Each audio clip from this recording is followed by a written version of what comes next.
About 6 billion people are expected to watch the World Cup, making it the most viewed television event in history. To host an audience that large, the tournament will stretch across 16 North American cities, kicking off on June 11th in Mexico City and running for over a month until the final match in New Jersey on July 19th. Argentina arrives as the defending champions, meaning they are the team everyone else is trying to beat.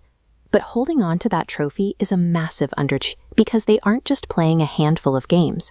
They have to navigate a field of 47 other competing nations. Organizing 48 countries to find exactly one winner in just 39 days requires a strict series of mathematical filters to keep the tournament on track. The tournament hasn't always been this crowded. At the very first World Cup in 1930, only 13 teams competed in the entire event. Even the last World Cup was smaller, with 32 teams. This summer, that roster expands to 48, requiring a way to efficiently narrow the field. That first filter is what is known as the group stage. To manage the volume, the 48 teams are divided into 12 small pods of exactly 4 countries. Within these small pods, every team plays a match against the other 3 teams one time. Only the best performing teams in each pod move forward. The rest go home, taking the initial group of 48 down to a clean set of 32. This ensures every invited nation gets to play multiple matches, while mathematically removing the bottom tier of the competition. Those 32 survivors then enter the next phase, the knockout stage. In this format, the rules are simple. If a team wins, they move to the next round. If they lose, they are immediately eliminated. Every game gives teams 90 minutes to score more goals than their opponent.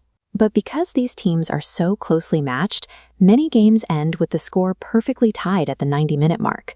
When that happens, the referees add 30 minutes of extra time to the clock to give someone a chance to take the lead. If the score is still tied after that, the game moves to a high-pressure tiebreaker called penalty kicks. This is a direct duel where one player steps up to strike the ball toward the net while a lone goalkeeper tries to block it. Despite how famous these moments are, penalty kicks have only been needed to decide the winner of a World Cup final twice in history. These rules are designed to force increasingly intense action because as the tournament goes on, the margin for error disappears. It is a massive process of elimination.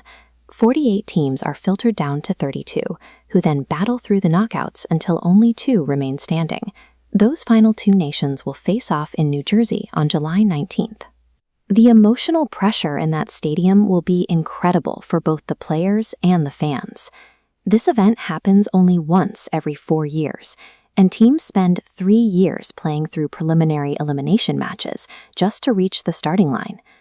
Now that you know how the field is narrowed down to find a champion, you can jump in and enjoy the biggest show on Earth. Subscribe for more coverage as we get closer to kickoff.